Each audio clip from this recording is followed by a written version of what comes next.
నమస్కారం, G news కి స్వాగతం. నేను మీ శ్రీనివాస్. ఈ రోజు వార్తల్లో విశేషాలు ఇలా ఉన్నాయి. జమ్మూ కాశ్మీర్లోని పహల్గామ్లో జరిగిన ఉగ్రవాద దాడిలో అమాయక ప్రజలు ప్రాణాలు కోల్పోవటం పట్ల కేంద్ర మంత్రి కింజరాపు రామ్మోహన్ నాయుడు సంతాపం వ్యక్తం చేశారు. ఈ దాడిని ఆయన పిరికిబంద చర్యగా అభివర్ణించారు.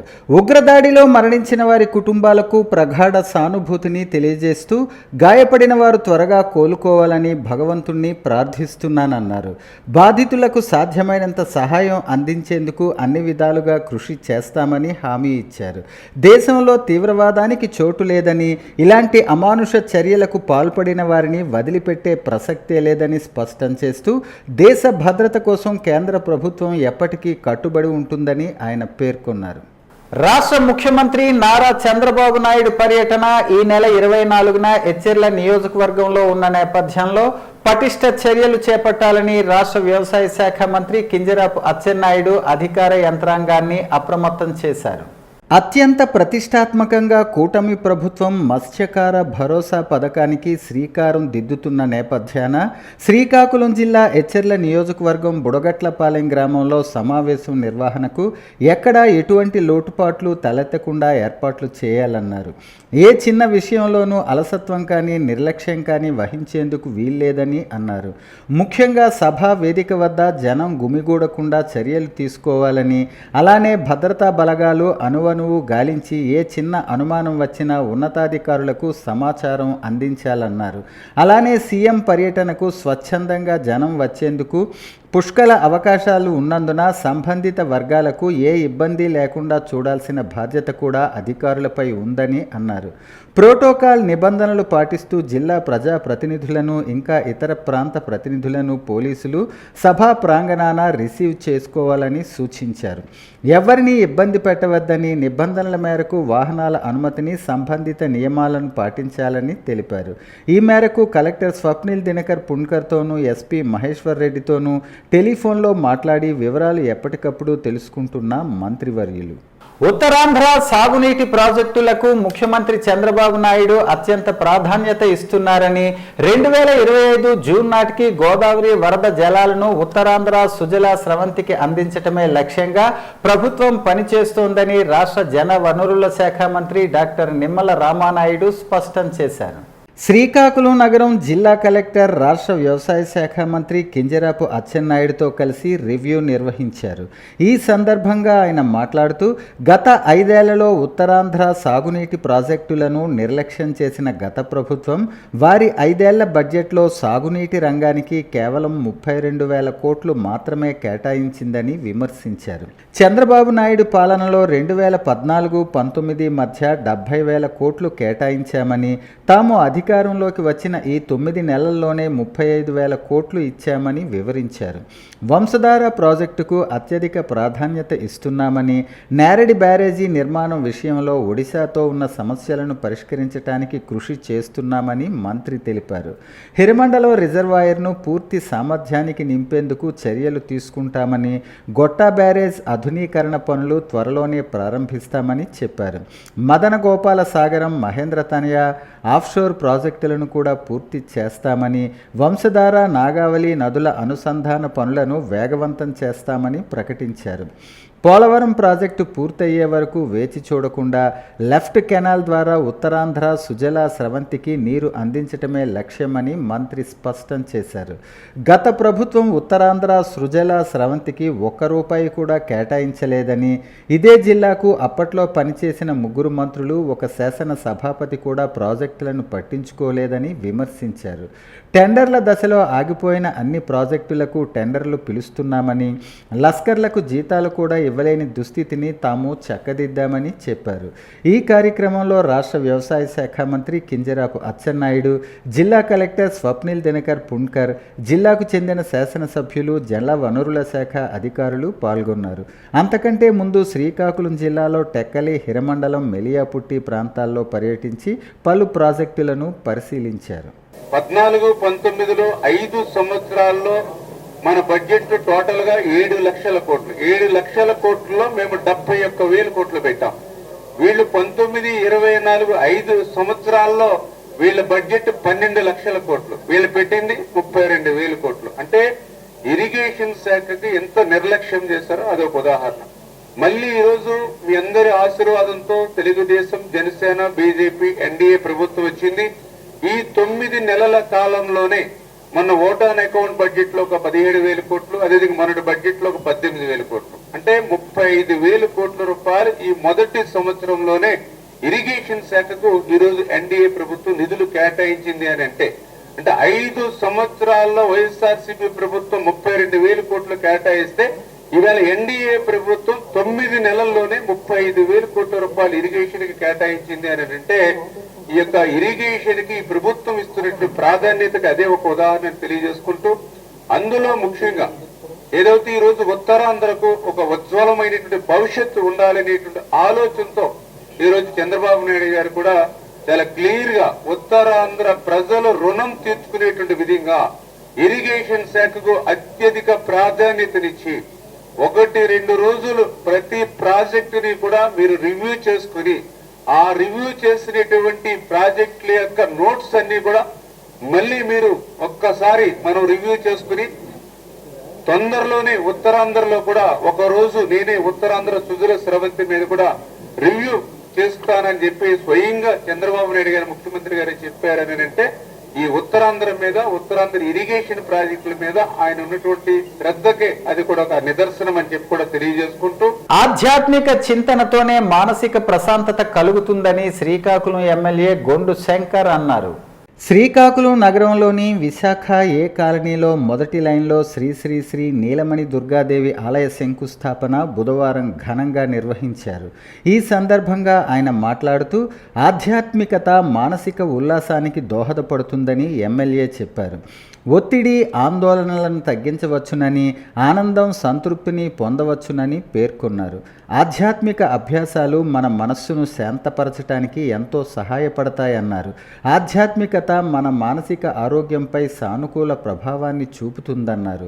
ఆధ్యాత్మికత మనకు లోపల ఉన్న శక్తిని కనుగొనటానికి ఉపకరిస్తుందన్నారు.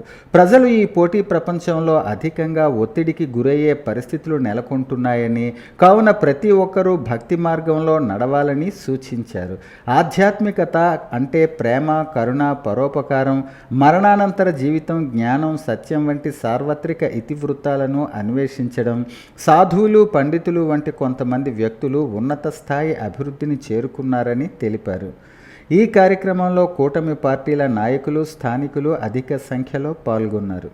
ఒక రిజర్వ్ సైట్ ఉందని, సో యాక్చువల్గా అయితే కమ్యూనిటీ హాలు, ఒక మంచి పార్క్ సీనియర్ సిటిజన్స్ అందరికి అనుకున్నాం. కానీ ఈ లోపు గుడి అని అన్నారు. చాలా సంతోషం. గుడి అయినా చాలా మంచిదే. ఆధ్యాత్మిక భావం ఉండాలి. అది ఉన్నాడే యూనిటీ వస్తుంది. ఇవాళ ఎంతమంది అందరూ కలిసి చేరారంటే పార్టీకి అతీతంగా. సో నిజంగా నాకు చాలా ఆనందంగా ఉంది. ఎంత రెస్పాన్స్ ఉందని నేను అనుకున్నాను. మంచి కార్యక్రమం తలపెట్టారు. సో ఇది వరకు గుడి కట్టి మిగతా ప్లేస్ ని ఎలా యూటిలైజ్ చేసుకోవాలి, చుట్టూ వచ్చి అందరూ ఈ ప్రాంగణంలో కూడా అందరూ వచ్చి కూర్చోవచ్చు. ఈవినింగ్ దానికి చుట్టూ బెంచీలో వేసి నీట్ ఫ్లోర్ చేసి అన్ని బాగు చేసి ఒక ఆహ్లాదకరమైన ప్లేస్. అసలు చాలా మంచి స్పాట్ ఇది. కాలనీ ఎంట్రన్స్ లోపలికి వచ్చి తర్వాత ఇలా ముందుకెళ్తే కాలనీ అంతా ఉంది కనుక ఒక మంచి ప్లేస్ ఇది. సో దీన్ని అందరూ కలిపి డెవలప్ చేసుకోవడం మంచిది. ఈ సందర్భంగా నగరవాసులకి, నగర శివార ప్రాంతం ఉన్నటువంటి కాలనీ వాసులందరికీ కూడా నేను పిలుపునిస్తున్నాను. ఇదే స్ఫూర్తి మీరందరూ కొనసాగించి మీ ఏరియాలో ఉన్నటువంటి ఏవైతే ఎలాంటి రిజర్వ్ సైట్స్ కానీ ఇవన్నీ ఉన్నాయో అవన్నీ అభివృద్ధిలోకి తీసుకొచ్చి అలాగే ముళ్ళ పొదలతో దొంగలు అడవిలాగా వదిలేయకుండా అవి అభివృద్ధి చేసి ఒక ఆహ్లాదకరమైన ప్లేస్ చేసుకుంటే మనమే ఈవినింగ్ పూట వచ్చి ఒక రిక్రియేషన్ సెంటర్ లాగా మీరు చేయాలి. దీనికి మీ భాగస్వామ్యం ఉంటే తప్పకుండా కార్పొరేషన్ భాగస్వామ్యంతో మా హెల్ప్తో మేము ఇంకా దాన్ని డెవలప్ చేయడానికి ముందుకు వస్తాం. మా నుండి కావాల్సిన డ్రైన్స్, రోడ్స్, లైట్స్ ఇలాంటివి ఏదైతే మౌలిక వసతులు ఉన్నాయో, వాటర్ ఫెసిలిటీ ఇలాంటివన్నీ కార్పొరేషన్ తరఫున నేను ఇచ్చే పూర్తి బాధ్యత నేను తీసుకుంటాను. జిల్లాలో ఉన్న అన్ని ప్రభుత్వ శాఖల సమన్వయంతో పార్టీలకు అతీతంగా జిల్లాను ప్రగతి పదంలో ముందుకు తీసుకువెళ్లాలని, అందరూ కలిసికట్టుగా ఒకే తాటిపై నడుస్తూ జిల్లా అభివృద్ధి పదంలో పయనించేలా సమిష్టి కృషి చేసి బాధ్యతతో పనిచేయాలని, త్రాగునీటి సమస్య లేకుండా ప్రత్యేక దృష్టి సారించాలని జిల్లా పరిషత్ చైర్పర్సన్, స్థాయి సంఘాల అధ్యక్షురాలు పిరియా విజయ అన్నారు. జిల్లా అభివృద్ధిలో ప్రతి ఒక్కరూ భాగస్వాములు కావాలని పిలుపునిచ్చారు. జిల్లా ప్రజా పరిషత్ శ్రీకాకుళానికి సంబంధించి 2, 4, 1 మరియు 7వ స్థాయి సంఘాల సమావేశాలు జిల్లా పరిషత్ చైర్పర్సన్ అధ్యక్షతన ముఖ్య కార్యనిర్వహణాధికారి ఎల్ఎన్వి శ్రీధర్రాజు ఆధ్వర్యంలో మంగళవారం ఉదయం 10:30 స్థానిక జిల్లా పరిషత్ సమావేశ మందిరంలో జరిగింది. ఈ కార్యక్రమానికి ప్రజా పరిషత్ అధ్యక్షులు పిరియా విజయ నిర్వహించారు. 2, 4, 1, 7వ స్థాయి సంఘ సమావేశాలలో జిల్లా గ్రామీణ అభివృద్ధి సంస్థ ప్రతినిధి, జిల్లాలో చేపడుతున్న శ్రీనిధి, బ్యాంక్ లింకేజీ, వృద్ధాప్య వితంతు పింఛన్ల పంపిణీ వివరించగా జిల్లా పరిషత్ చైర్పర్సన్ మాట్లాడుతూ చాలా పింఛన్ల నిలుపుదల చేశారని, నిలుపుదల చేసేందుకు తగిన కారణాలు సంబంధిత పింఛన్దారునికి తెలియజేయాలన్నారు. పరిశ్రమలు, జిల్లా పంచాయతీ అధికారి జిల్లాలో చేపడుతున్న కార్యక్రమాలు వివరించారు. చేనేత, జౌలు శాఖ ప్రతినిధి జిల్లాలో చేపడుతున్న రాయితీలు, పింఛన్లు, ముద్రా లోన్లు తదితర వివరాలు వివరించారు. గృహ నిర్మాణ సంస్థ ప్రతినిధి గృహ నిర్మాణ, PMAY urban, BLC, PMAY Grameen, ప్రధానమంత్రి జనజాతి ఆదివాసీ న్యాయ మహా అభియాన్ తదితర అంశాలు వివరించారు.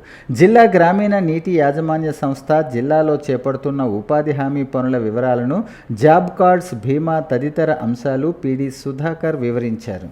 ఆముదాలవలస శాసనసభ్యులు కోన రవికుమార్ జిల్లాలో చేపడుతున్న రోడ్ల పనులపై వివరణ కోరారు. అనంతరం శాసనసభ్యులు మాట్లాడుతూ చెరువు గట్టుపై నుంచి రోడ్లు వేయాలని, చెరువు గర్భాల నుంచి వేయవద్దన్నారు. పశువులకు మంచినీటి తొట్టెలు ఏర్పాటుపై ఆరా తీశారు. గతంలో కట్టిన మంచినీటి తొట్టెలు నిరుపయోగంగా ఉన్నాయని, వాటిని వినియోగించుకోవటానికి చర్యలు చేపట్టాలన్నారు. ఓరియంటేషన్ వేయకపోతే కాదు, గ్రామాల్లో వారు చెప్పినంత నేనే ఏకీపిస్తాను. గ్రీన్ అంబాసిడర్స్కి 4,000 రూపాయలు ఇస్తున్నాను. ఎక్కడ పోయి తీసుకెళ్ళేస్తున్నాను? పంచాయతీలకు ఎక్కువ ఇస్తున్నారు, జిల్లా పరిషత్కి ఏదో తగ్గిస్తున్నారు, మండల పరిషత్లకు ఏదో పెంచుతున్నారు. మీరు ఆ చెత్తబట్టలు గ్రామాల్లో కనిపించండి పెద్దవి. అక్కడ ప్రజలకు అలవాటు చేయాలి. ఈరోజు రాష్ట్రంలో 80 లక్షల టన్నుల చెత్త ఉంది. మాకు వారసత్వం ఉంది. గ్రామాలన్నీ చెత్తతో నిండిపోతున్నాయి. ప్రతి ఒక్క చెరువు చెత్తతో నిండిపోతున్నాయి. మీరు అనేటట్టుగా పశువులే, మనుషులే కాదు, పశువులు కూడా తాగలేని పరిస్థితి వస్తాయి చెరువులు. లావేరు మండలం బుడుమూరులో దీర్ఘకాలికంగా నలుగుతున్న సమస్యకు ఈరోజు ఎచ్చెర్ల ఎమ్మెల్యే ఎన్ ఈశ్వర్రావు ముగింపు పలికారు. ఆ గ్రామంలో చాలా సంవత్సరాల నుంచి ప్రజలు మురికి నీరు బయటికి పోయే మార్గం లేక దోమలు, ఈగలు వంటి క్రిమి కీటకాలతో అనారోగ్యం పాలవుతున్నారు. పాలకుల నిర్లక్ష్యానికి గురవుతున్న కాలువ నిర్మాణాన్ని ఎమ్మెల్యే ఎన్ ఈశ్వర్రావు చొరవతో నేడు వాటి పనులకు శంకుస్థాపన చేశారు. తదనంతరం అక్కడ ఎదురవుతున్న సమస్యలపై అధికారులకు, నాయకులకు సూచనలు చేశారు. ఈ కార్యక్రమంలో ముప్పిడి సురేష్, శ్రీరాములు నాయుడు, గోపి, లక్ష్మణరావు, సత్యనారాయణ, ఎంపీడీఓ, పంచాయతీరాజ్ ఏఈ, ఇతర అధికారులు, నాయకులు, కార్యకర్తలు పాల్గొన్నారు. కాశ్మీర్ లోయలో మినీ స్విట్జర్లాండ్గా పేరొందిన పహల్గాం సమీప బైసరన్ లోయలో జరిగిన ఉగ్రదాడిని వైఎస్ఆర్ కాంగ్రెస్ పార్టీ శ్రీకాకుళం జిల్లా అధ్యక్షులు, మాజీ డిప్యూటీ సీఎం ధర్మాన కృష్ణదాస్ తీవ్రంగా ఖండించారు. ఈ దాడిలో ప్రాణాలు కోల్పోయిన 28 మంది అమాయక పర్యాటకుల కుటుంబాలకు ఆయన ప్రగాఢ సానుభూతి తెలిపారు. ప్రశాంతంగా ఉందిలే అనుకునే సమయంలో కాశ్మీర్ మళ్లీ నెత్తురోడింది. ఉగ్రవాదులు తమ కర్కసత్వాన్ని మరోసారి ప్రపంచానికి చూపారు. ఇది మానవత్వాన్ని మట్టి కరిపించే చర్య అని ధర్మాన ఆవేదన వ్యక్తం చేశారు. ఇలాంటి విషాద సమయంలో ప్రజలు, అన్ని వర్గాల నాయకులు ఐక్యంగా ముందుకు రావాల్సిన అవసరం ఉందని పిలుపునిచ్చారు. ఉగ్రవాదానికి రాజకీయ, మత, భాషా భేదాలను దాటి అంతం పలికేలా కృషి చేయాలన్నారు. భారతదేశ మణిహారమైన జమ్మూ కాశ్మీర్లోని పహల్గామ్లో సాధారణ పౌరులపై జరిగిన ఉగ్రవాద దాడిని తీవ్రంగా ఖండిస్తున్నామని మాజీ మంత్రి డాక్టర్ సీదిరి అప్పలరాజు అన్నారు. దాడిలో ప్రాణాలు కోల్పోయిన వారికి నా సంతాపం, వారి కుటుంబ సభ్యులకు ప్రగాఢ సానుభూతి తెలియజేస్తున్నానన్నారు. గాయపడిన వారు వీలైనంత త్వరగా కోలుకోవాలని ప్రార్థిస్తున్నానని పేర్కొన్నారు. ఇలాంటి సందర్భాలలో తీవ్రవాదానికి వ్యతిరేకంగా మనందరం కలిసికట్టుగా దేశ సమైక్యతను చాటాల్సిన అవసరాన్ని గుర్తు చేస్తున్నానన్నారు. రాష్ట్రాల్లో జాతీయ గ్రామీణ ఉపాధి హామీ పథకంలో పనిచేస్తున్న సుమారు 1.2 కోట్ల మంది ఉపాధి కూలీలకు ప్రమాద బీమా సౌకర్యాన్ని వర్తింపజేసేందుకు రాష్ట్ర గ్రామీణాభివృద్ధి శాఖ సన్నాహాలు చేస్తోంది. ఇటీవల డిప్యూటీ సీఎం పవన్ కళ్యాణ్ సూచన మేరకు ప్రధానమంత్రి సురక్ష బీమా యోజన పథకం ద్వారా ప్రీమియం చెల్లింపు చేసి రాష్ట్ర వ్యాప్తంగా ఉపాధి హామీ పథకం పనులు చేస్తున్న కూలీలకు బీమా సౌకర్యం కల్పించేందుకు చర్యలు చేపట్టారని, అందులో భాగంగా శ్రీకాకుళం జిల్లాలో సుమారు 4,31,886 జాబ్ కార్డుల పరిధిలో ఉన్న 4,88,783 మందికి ప్రభుత్వమే ప్రీమియం చెల్లించి బీమా సౌకర్యం కల్పిస్తుందని శ్రీకాకుళం జిల్లా నీటి యాజమాన్య సంస్థ పథక సంచాలకులు పి సుధాకర్ రావు చెప్పారు. కూలీల వివరాలతో కూడిన జాబితాలు ఆయా గ్రామాల్లో ఉన్న ఫీల్డ్ అసిస్టెంట్ల బ్యాంకులో నమోదు చేయాలన్నారు. రాష్ట్రంలోని ఉపాధి కూలీలందరికీ ప్రమాద బీమా చేయించాలని పంచాయతీరాజ్ గ్రామీణాభివృద్ధి శాఖ నిర్ణయించింది.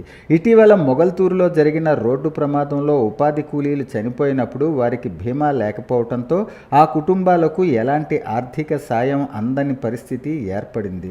దీన్ని దృష్టిలో పెట్టుకుని ఇలాంటి కుటుంబాలకు ఆసరాగా నిలిచేందుకు డిప్యూటీ సీఎం పవన్ కళ్యాణ్ రాష్ట్రంలో ఉపాధి హామీ పథకంలో పనిచేసే 1.2 కోట్ల మంది ఉపాధి కూలీలను ప్రధానమంత్రి సురక్ష బీమా యోజన, శాస్త్రీయ స్వస్థ బీమా యోజన కిందకు తీసుకురావాలని నిర్ణయించారని పీడీ చెప్పారు. దీనికి సంబంధించిన విధి విధానాలు రాష్ట్ర పంచాయతీరాజ్ గ్రామీణాభివృద్ధి శాఖ ముఖ్య కార్యదర్శి శశిభూషణ్ కుమార్, కమిషనర్ కృష్ణతేజల సారథ్యంలో రూపొందిస్తున్నారు. మే 1వ తేదీ నాటికి రాష్ట్ర వ్యాప్తంగా కూలీల నుంచి దరఖాస్తులు స్వీకరించి వాటిని బ్యాంకుల్లో నమోదు చేయించేలా ఫీల్డ్ అసిస్టెంట్లను సన్నద్ధం చేస్తున్నామని సుధాకర్ చెప్పారు. శ్రీకాకుళం జిల్లా కలెక్టర్ స్వప్నిల్ దినకర్ పుణ్కర్ ఆదేశాల మేరకు ఉపాధి హామీ పథకం కూలీలకు వేతనం కూడా గణనీయంగా పెంచేందుకు ప్రత్యేక చర్యలు చేపట్టామని అన్నారు. ఈ ఏడాది ఇంతవరకు 3,34,134 కుటుంబాలకు పని కల్పించామని పథక సంచాలకులు సుధాకర్ రావు స్పష్టం చేశారు. ఉపాధి హామీలో పనిచేస్తున్నటువంటి వేతనదారులందరికీ కూడా ఇన్సూరెన్స్ లేకపోవడం అన్నది ప్రభుత్వం గమనించింది. మరి ఈ విషయాన్ని దృష్టిలో పెట్టుకొని ఉపాధి హామీలో పనిచేస్తున్నటువంటి వేతనదారులందరూ కూడా ఒక కేంద్ర ప్రభుత్వం ప్రకటించినటువంటి ఒక 2 ఇన్సూరెన్స్ స్కీమ్స్ని వీళ్ళకందరికీ వర్తింపజేయాలన్నటువంటి నిర్ణయానికి వచ్చింది. అందులో భాగంగానే 2 ప్రధానమైనటువంటి స్కీమ్స్ తాలూకా ఎన్రోల్మెంట్ ఫామ్స్, కన్సెంట్ ఫామ్స్ మాకు కమ్యూనికేట్ చేయడం జరిగింది. గౌరవ principal secretary Panchayati Raj and rural development and commissioner Panchayati Raj and rural development వారు మాకు తగ్గ ఆదేశాలు కూడా దీని మీద ఇవ్వడం జరిగింది. మనకి జిల్లాలో 4,31,000 జాబ్ కార్డులు ఉన్నాయి. ఈ జాబ్ కార్డులు అన్నిటిల్లో 7,44,000 మంది వేతనదారులు ఉన్నారు. సో వీరందరికీ కూడా అతి తక్కువ ప్రీమియంతో ఇన్సూరెన్స్ సదుపాయం అన్నది కల్పించాలని, మరి దురదృష్టవశాత్తు ఏమైనా ఇన్సిడెంట్స్ కానీ జరిగినట్టయితే ఆ కుటుంబానికి సాంత్వన కల్పించాలి. యాక్సిడెంట్లు గురైన వాళ్ళు కానీ లేదా మరణించిన వాళ్ళు కానీ వారైతే మరి ఈ కుటుంబం ఏమవుతుందన్నది వాళ్ళు తెలుసుకునే అవకాశం ఉండదు. కానీ మనతో పాటు జీవిస్తున్నటువంటి వేతనదారులు ఎవరైతే ఉన్నారో వీళ్ళకి ఆర్థికంగా కొంచెం వెసులుబాటు మనం కల్పించినట్టయితే ఆ కుటుంబ సభ్యులు యాక్సిడెంట్లు గురి కావడం కానీ మరణించడం కానీ జరిగినటువంటి ఆ శోకం నుంచి వీళ్ళు కొంచెం బయటపడడానికి అవకాశం ఉంటుంది. ఎందుకంటే ఇప్పుడు ఉపాధి హామీలో పనిచేస్తున్న వాళ్ళందరూ ఎర్నింగ్ మెంబర్సే, సంపాదన పరులే. వారు అలాంటి సంపాదన పరులు మరి పనికి వెళ్లకుండా అంగవైకల్యం జరగడం కానీ యాక్సిడెంట్ల వల్ల లేదా చనిపోవడం కల్లా అయితే ఆ కుటుంబం అంతా నిరాధారం అవుతుంది. మెదడు కణితులు మెదడులో ప్రారంభమవుతాయని, వీటిని ప్రాథమిక మెదడు కణితులు అంటారని, కొన్నిసార్లు క్యాన్సర్ శరీరంలోని ఇతర భాగాల నుంచి మెదడుకు వ్యాపిస్తుందని న్యూరో స్పెషలిస్ట్ డాక్టర్ పైలా లక్ష్మీనారాయణ అన్నారు. ఈ సందర్భంగా ఆయన మాట్లాడుతూ అనేక రకాల ప్రాథమిక మెదడు కణితులు ఉన్నాయని, కొన్ని మెదడు కణితులు క్యాన్సర్లు కావని, వాటిని నాన్ క్యాన్సర్ బ్రెయిన్ ట్యూమర్లు లేదా బెనిగ్న్ బ్రెయిన్ ట్యూమర్లు అంటారన్నారు. నాన్ క్యాన్సర్ బ్రెయిన్ ట్యూమర్లు కాలక్రమేణా పెరుగుతాయని మరియు మెదడు కణజాలంపై ఒత్తిడి తెస్తాయని పేర్కొన్నారు. ఇతర మెదడు కణితులను మెదడు క్యాన్సర్లు, వీటిని ప్రాణాంతక మెదడు కణితులు అని కూడా పిలుస్తారన్నారు. క్యాన్సర్ కణాలు మెదడు కణజాలంపై దాడి చేసి నాశనం చేయగలవని చెప్పారు. మెదడు కణితులు చాలా చిన్నవి నుంచి చాలా పెద్ద వరకు ఉంటాయన్నారు. కొన్ని మెదడు కణితులు చాలా చిన్నగా ఉన్నప్పుడు కనిపిస్తాయి, ఎందుకంటే అవి మీరు వెంటనే గమనించే లక్షణాలు కలిగిస్తాయన్నారు. ఇతర మెదడు కణితులు అవి కనుగొనబడటానికి ముందే చాలా పెద్దవిగా పెరుగుతాయన్నారు. మెదడులోని కొన్ని భాగాలు ఇతరుల కన్నా తక్కువ చురుకుగా ఉంటాయని, మెదడులోని తక్కువ చురుకుగా ఉన్న భాగంలో మెదడు కణితి ప్రారంభమైతే అది వెంటనే లక్షణాలను కలిగించకపోవచ్చు అన్నారు. కణితిని గుర్తించే ముందు మెదడు కణితి పరిమాణం చాలా పెద్దదిగా మారవచ్చని తెలిపారు. సో ఈ సెకండరీ వన్ అంటే మిగతా బాడీలో వచ్చి మెదడుకు వచ్చిందంటే దాంట్లో కొద్దిగా ప్రోగ్నోసిస్ అనేది కొద్దిగా తక్కువ ఉంటుంది compare to primary brain tumours అనేటప్పుడు. సో దానికి కూడా మనం అది స్టేజింగ్ అంతా చూసుకున్న తర్వాత మనం దాన్ని కూడా కీమో రేడియోథెరపీ చేయడం వల్ల కూడా మనకి ఈ వ్యాధిని కంప్లీట్గా మనము నిరోధించవచ్చు. అంతేకాకుండా మనిషిని కంప్లీట్గా తన లైఫ్ని మనము తను హ్యాపీగా బతికే ఛాన్సెస్ ఉంటుంటుంది. అలానే కాకుండా ఇప్పుడు కొన్ని అపోహలు ఉంటాయి. ఇప్పుడు బ్రెయిన్ ట్యూమర్స్ అనేది ఇంతకుముందు 40 years తర్వాత వస్తుంటాయి, ఇప్పుడు అలా కాకుండా ఈవెన్ 5 yearsలో కూడా వచ్చేస్తున్నాయి. దాన్ని ఏంటంటే early onset of brain tumours ఉంటుంది. దీంట్లో ఏమవుతుంటాయంటే దానికి ముందు రెండు మెదడు కణాలు, మెదడుని ప్రొటెక్ట్ చేసే కణాలు ఉంటాయి, దాన్ని న్యూరో ఎపిథీలియల్ సెల్స్ అంటారు. దాంతోపాటు నరాలు ఉంటాయి, అంటే మెదడు టిష్యూనే కాకుండా సపోర్ట్ గ్లైల్ సెల్స్ అని నరాలు మొత్తం 12 క్రేన్ నర్వ్స్ ఉంటుంది మెదడులో ఉండేది. ఆ నర్వ్స్ నుంచి ట్యూమర్స్ వల్ల ఉంటుంటాయి. అది ఒక్కొక్క ఏరియా బట్టి మనకు అనేది ఆ ట్యూమర్స్ అనేది ప్రజెంటేషన్ ఉంటుంది. కొన్ని బాగా మెదడు అంతా ఇంపార్టెంట్ అయినప్పుడు కొన్ని ఏరియాస్ చాలా క్రిటికల్ ఏరియాస్ ఉంటాయి. దాంట్లో ప్రజెంట్ అయినప్పుడు దాని సిమ్టమ్స్ వెంటనే వస్తుంటాయి. లేనప్పుడు ఏంటంటే కాస్త డిలే అవుతుంది. ఎక్కువగా వచ్చేది ఏంటంటే మనకి ప్రోగ్రెసివ్ న్యూరలాజికల్ డెఫిసిట్, అంటే స్లోగా అలా వస్తుంటుంది. ఇప్పుడు మనకి సాధారణంగా తిమిరి ఎక్కడం అనేది వస్తుంటుంది. దాన్ని మనం ఏంటంటే చాలా వరకు ఏమవుతుందంటే మెడలో ఇబ్బంది అనుకుంటుంటాం. సో అలా పెరుగుతూ వీక్నెస్ వస్తూ ఉంటుంటుంది. సో దాన్ని ఏమంటే ప్రోగ్రెసివ్ న్యూరలాజికల్ డెఫిసిట్ అంటారు. శక్తి పోవడము, కొంతమందిలో ఏంటంటే అన్నం తినేటప్పుడు మింగటం కూడా కష్టం ఉంటుంటుంది. నడిచేప్పుడు వెనకత మెదడు ఉంటుంది, సెరిబెల్లమ్ అంటారు, పోస్టీరియర్ ఫోసా. దీంట్లో ఉండేటప్పుడు ఏమవుతుందంటే నడవడం కూడా కష్టం అవుతుంది. ఒక స్ట్రైట్గా నడవలేకపోవడము, అటు ఇటు అంటే చేతులు కూడా వణుకులాగా రావడం అవన్నీ ఉంటాయి. దీన్ని నేను అటాక్సియా, డిస్టోనియా అని అనుకుంటాం. ఇవన్నీ ఉంటుంటాయి, ఏరియా బట్టి మారుతుంటాయి. నేటి సాంకేతిక యుగంలో పుస్తక పఠనం బాగా తగ్గిపోయింది. ముఖ్యంగా యువత స్మార్ట్ ఫోన్లకు అతుక్కుపోవడంతో పుస్తకాలు చదివేవారు బాగా తగ్గిపోయారు. మనలో ఒంటరితనాన్ని పోగొట్టి మరో ప్రపంచంలోకి విహరింపజేసే పుస్తకాలే మనకు నిజమైన నేస్తాలని విద్యావేత్తలు చెబుతున్నారు. రోజులో కొంత సమయమైన పుస్తక పఠనాన్ని కేటాయించాలని కోరుతున్నారు. నేటి తరానికి పుస్తకాలు చదవటం అంటే కేవలం పాఠ్య పుస్తకాలు చదవటం అనే అభిప్రాయం ఉంది. అందుకే సాధారణ పుస్తకాలు చదవటం మానేశారు. ఇంకొందరు మాత్రం పుస్తకాలపై ప్రేమ చూపుతూనే ఉన్నారు. తాము కొనుగోలు చేసిన సేకరించిన పుస్తకాలతో ఇంట్లోనే లైబ్రరీ ఏర్పాటు చేసుకుంటున్నారు. రోజులో సగభాగం అందులోనే గడుపుతుంటారు. అలాంటి వారిని స్ఫూర్తిగా తీసుకోవాలని విద్యావేత్తలు సూచిస్తున్నారు. మన వ్యక్తిత్వానికి వికాసానికి అద్దం పట్టేది పుస్తకం. పుస్తక పఠనం ద్వారా ఎంతో విజ్ఞానాన్ని పొందవచ్చని, అత్యంత ఉత్తమ సమాచార ప్రసార సాధనం మాధ్యమం పుస్తకమేనని ప్రముఖ సామాజికవేత్త నటుకుల మోహన్ తెలిపారు. ఏకాగ్రత కోసం పుస్తక పఠనం అలవాటు చేసుకోవాలని, పుస్తకాలు మన ఆలోచన దృక్పథాన్ని పెంచుతాయని, నేటి తరం యువత కూడా సాహిత్యం చదవటంపై శ్రద్ధ పెంచాలన్నారు. చాలా సంతోషంగా ఉంది. ఈరోజు ప్రపంచ పుస్తక పఠన దినోత్సవం. ఒక మంచి పుస్తకం ఉంటే మన దగ్గర మంచి స్నేహితుడు ఉన్నట్టు లెక్క. అలాంటి ఈరోజు పుస్తక పఠనం చాలా గొప్పది. మనకు తెలియని ఎన్నో విషయాలని పుస్తకం ద్వారా నేర్చుకోవచ్చు. ఆధ్యాత్మికతలో కానివ్వండి, సామాజిక బాధ్యతగా కానివ్వండి, అనేక కోణాలలో, రాజకీయ కోణంలో కానివ్వండి, పుస్తక పఠనంలో చాలా ఇంపార్టెంట్ ఉంటుంది. ప్రతి ఒక్కరూ ఈ పుస్తక పఠనాన్ని నేర్చుకొని పుస్తక పఠనము, పేపరు ఏదో ఖాళీగా ఉన్న సమయంలో 4 పేజీలని ప్రతిరోజు చదువుకొని నేర్చుకుని తద్వారా మన భవిష్యత్తుతో పాటు మనం ప్రజలందరికీ మంచి విషయాలు తెలియజేసేటువంటి ఉంటే బాగుంటుందని నా ఉద్దేశం. అందరూ పుస్తక పఠనం ద్వారా మంచి విద్యాబుద్ధులు, మంచి ఆలోచనలు, మంచి ఇవన్నీ నేర్చుకోవడానికి వీలుగా ఉంటుంది. ప్రజలందరూ ఏంటంటే వాళ్ళ పిల్లలను అందరినీ మొబైల్కి అడిక్ట్ చేయకుండా పుస్తక పఠనం ద్వారా మంచి బుద్ధులు, మంచిది అనేది అలవాటు చేయవచ్చు. ప్రతి వ్యక్తి ప్రతిరోజు కనీసం ఒక అరగంట నుండి గంట వరకు పుస్తక పఠనం చేయడం ద్వారా మంచి విశేషాలు తెలియజేసుకోవచ్చు. ఇది రాజకీయ విషయాలు కానీ, సామాజిక విషయాలు కానీ, ఆర్థిక విషయాలు కానీ, చరిత్ర విషయాలు కానీ, ఏవైనా ఏ విషయాలకి సంబంధించిన పుస్తకాలైనా మంచి పుస్తకాలని అన్ని పుస్తకాలు అందరికీ అందుబాటులో ఉన్నాయి. ఈ సందర్భాన్ని ఇది చేసుకుంటూ అందరూ గ్రంథాలయాలను కూడా కొద్దిగా వెళ్ళి ఆ పుస్తకాలను గట్రా ఇది చేసి చదివించడం, పిల్లలకి వాటి పట్ల అవగాహన కల్పించడం వల్ల మంచి పిల్లలకి నేర్పించే వాళ్ళు అవుతారు. కాబట్టి ఖచ్చితంగా ప్రతి వ్యక్తి పుస్తక పఠనం చేయాలి. అది ఆవశ్యకత, అవసరం.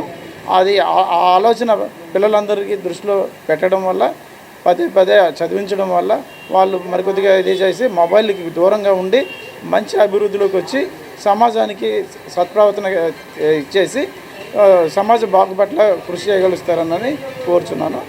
శ్రీకాకుళం నగరం స్థానిక పెద్దపాడు రోడ్లోని పద్మావతి కళ్యాణ మండపం వద్ద ఓరా మోటార్స్ 3-వీలర్ షోరూంను బుధవారం కేంద్ర మంత్రి కింజరాపు రామ్మోహన్ నాయుడు, స్థానిక ఎమ్మెల్యే గొండు శంకర్లు ప్రారంభించారు. ఈ సందర్భంగా వారు మాట్లాడుతూ ఓరా మోటార్స్ అత్యుత్తమ సర్వీసులను అందిస్తోందన్నారు. కస్టమర్లు సంస్థను ఆదరించాలని కోరారు.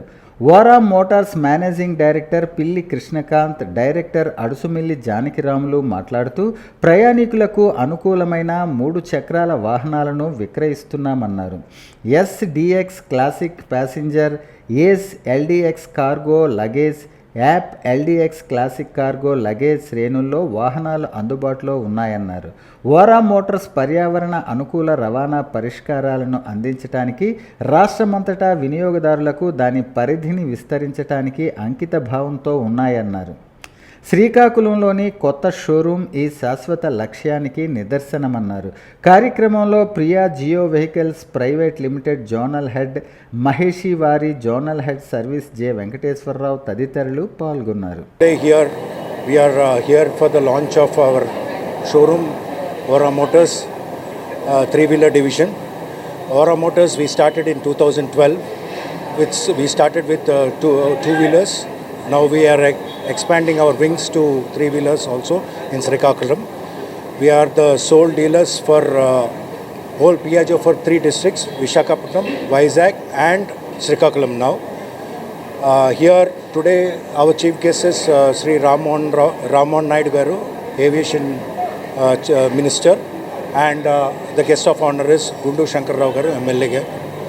Here they will grace the occasion to open this showroom very soon.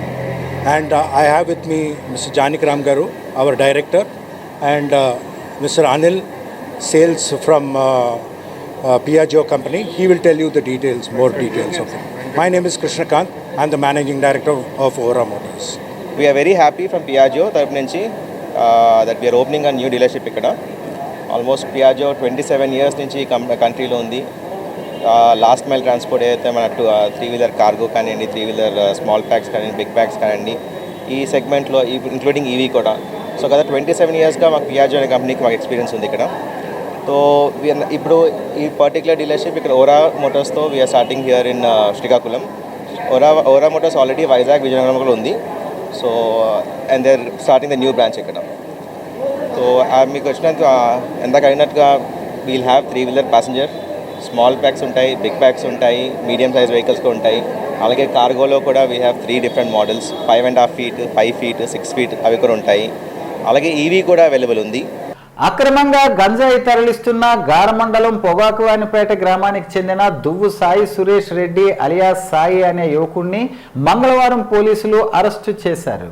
Pathapatnam police circle కార్యాలయంలో సిఐ వి రామారావు విలేకరులకు వివరాలు వెల్లడించారు.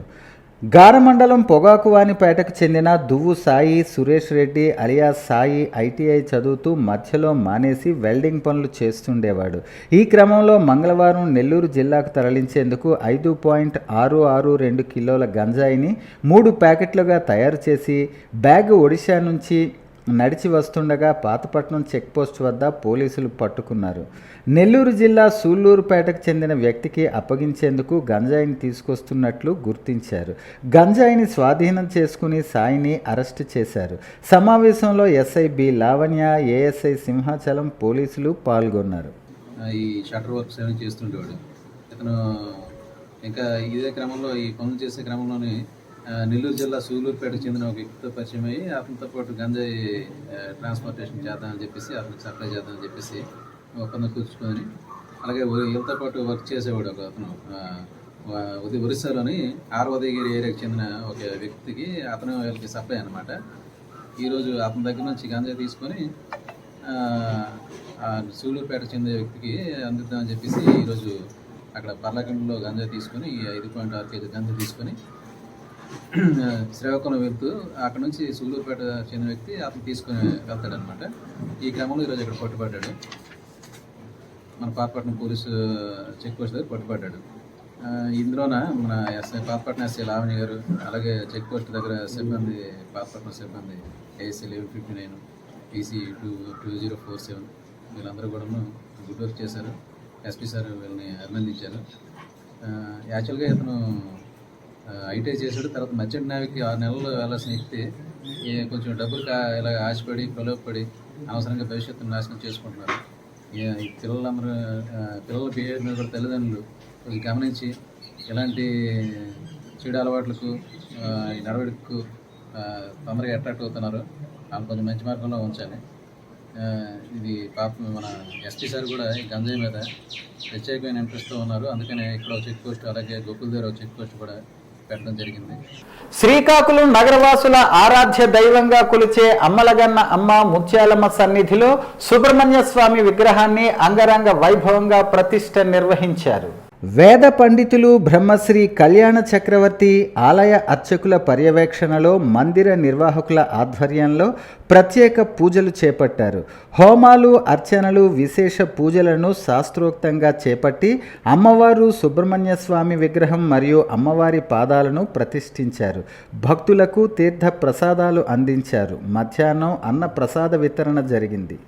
వార్తలు సమాప్తం. మళ్ళీ తర్వాత బులెటిన్లో కలుసుకుందాం. నమస్కారం.